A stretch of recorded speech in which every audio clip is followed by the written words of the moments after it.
माघ मास महात्म्य 16वां अध्याय। कार्तवीर्य कहने लगा कि हे भगवान, वो राक्षस कौन था और कांचन मालिनी कौन थी? उसने अपना धर्म कैसे दिया और उनका साथ कैसे हुआ? हे ऋषि, अत्रि की संतानों के सूर्य, ये कथा सुनाकर मेरा कौतूहल दूर कीजिए। दत्तात्रेय जी कहने लगे कि हे राजन, इस पुरातन विचित्र इतिहास को सुनो। कांचन मालिनी नाम की एक सुंदर अप्सरा थी जो माघ मास में प्रयाग में स्नान करके कैलाश पर जा रही थी। तब उसको मार्ग में जाते हुए हिमालय के कुंज से एक घोर राक्षस ने देखा। उस सोने जैसी तेज वाली, सुंदर कटिव और पीन प्योधर वाली सुंदर अप्सरा को देखकर उस राक्षस ने कहा कि हे सुंदरी, तुम कौन हो और कहाँ से आ रही हो? तुम्हारे वस्त्र और वेणी भीगी हुई क्यों है? तुम आकाश मार्ग से कहाँ जाती हो और किस पुण्य के प्रताप से तुम्हारा शरीर ऐसा तेजस्वी और रूप ऐसा मनोहर है? तुम्हारे गीले वस्त्र से मेरे मस्तक पर गिरे हुए एक बूंद जल से मेरे क्रूर मन को एकदम शांति प्राप्त हो गई। इसका क्या कारण है? इस जल की क्या महिमा है? तुम बड़ी शीलवती प्रतीत होती हो, इसका कारण मुझसे कहिए। अप्सरा ने कहा कि हे राक्षस, सुनो, मैं कामरूपिणी अप्सरा हूँ। मैं प्रयाग में संगम से स्नान करके आ रही हूँ, इसी से मेरे वस्त्र भीगे हैं। अब कैलाश पर जा रही हूँ जहाँ पर श्री शिव निवास करते हैं। त्रिवेणी के जल से मेरी सब क्रूरता दूर हो गई, जिसके पुण्य के प्रभाव से मैं इतनी सुंदर और पार्वती जी की प्रिय सखी हुई। सो आश्चर्य देने वाला उदाहरण मुझसे ब्रह्मा जी ने कहा था, सो सुनो। मैं कलिंग देश के राजा की वेश्या थी, रूप लावण्य और सुंदरता में अपूर्व थी। मेरी सुंदरता पर सारा नगर मोहित था और मैंने अनेकों प्रकार के भोग भोगे। अनेक प्रकार के वस्त्र और आभूषणों की घर में कोई कमी नहीं थी। कई कामी पुरुष आपस में स्पर्धा ही से मृत्यु को प्राप्त हो गए। इस तरह उस नगर में बड़ी सुंदरता से यौवन व्यतीत हुआ और मैं वृद्धावस्था को प्राप्त हो गई।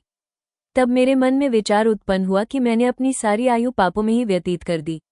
धर्म का कोई कार्यदान, तप, यज्ञ आदि नहीं किया, शिव या दुर्गा जी की आराधना नहीं की, न कभी भगवान विष्णु का पूजन किया। इस प्रकार अशांत चित्त से मैंने एक ब्राह्मण की शरण ली जो वेदों का ज्ञाता और ब्रह्मनिष्ठ था। मैंने उनसे पूछा कि मेरा निस्तार किस प्रकार हो सकता है। महाराज, साधु सज्जन अच्छे और बुरे सभी पर दया करते हैं, इसलिए मुझ दीन पर भी कृपा करके मुझे कीचड़ में डूबी हुई को पकड़ कर उबारिए। क्षीर सागर क्या हंस को ही दूध देता है, बत्तख को नहीं देता है? तब वो ब्राह्मण राजा का पुरोहित इन सब बातों को सुनकर मुझ पर दया करके कहने लगा कि तू ब्रह्मा के क्षेत्र प्रयाग में जाकर माघ मास में त्रिवेणी संगम में स्नान कर, परंतु मन में अशुभ क्रिया का विचार नहीं करना। पापों के नाश के लिए महर्षियों ने तीर्थ स्थान से अधिक और कोई प्रायश्चित नहीं बतलाया। प्रयाग में स्नान करने से अवश्य पवित्र होकर स्वर्ग को जाएगी। भामिनी, पुराने समय में गौतम ऋषि की स्त्री वी को देखकर इंद्र ने काम के वशीभूत होकर कपट वेश से उससे भोग किया, इसलिए ऋषि द्वारा श्राप दिया गया और उसका शरीर अत्यंत लज्जायुक्त हजारों भगों वाला हो गया। तब इंद्र नीचा मुंह करके अपने पाप कर्म की बुराई करने लगा। मेरु पर्वत के शिखर पर स्वच्छ जल वाले सरोवर पर एक स्वर्ण कमल से भरे हुए कोटरे में घुस गया और अपने पाप को धिक्कारता हुआ कामदेव की बुराई करने लगा कि यह सब पापों का मूल है। इसके ही वशीभूत होकर मनुष्य नरक में जाते हैं और अपनी धर्म, कीर्ति, यश और धैर्य का नाश करते हैं। इंद्र ऐसा सोच योतू रहा था, सो इंद्र के बिना सारा देवलोक ही शोभाहीन हो गया।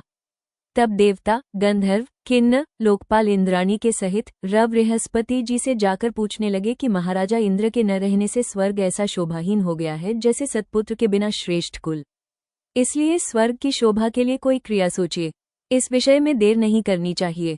तब बृहस्पति जी कहने लगे कि इंद्र ने बिना सोचे विचारे कर्म किया है, फल भोग रहा है, सो वो कहाँ है मैं सब जानता हूँ। फिर गुरुजी ने सबको साथ लेकर स्वर्ण कमलों से युक्त बड़े सरोवर में इंद्र को देखा जिसका मुख मलिन और आंखें बंद थी। तब इंद्र ने बृहस्पति जो के चरणों को पकड़कर कहा कि इस पाप से उद्धार करके आप मेरी रक्षा कीजिए।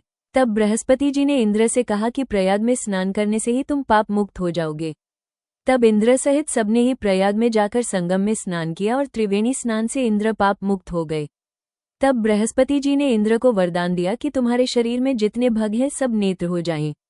तब इंद्र ब्राह्मण के वर से हजारों नेत्र से ऐसा सुशोभित हुआ जैसे मानसरोवर में कमल शोभायमान होता है। इति श्री पद्मपुराणांतर्गत षष्ठदशोऽध्याय समाप्तः।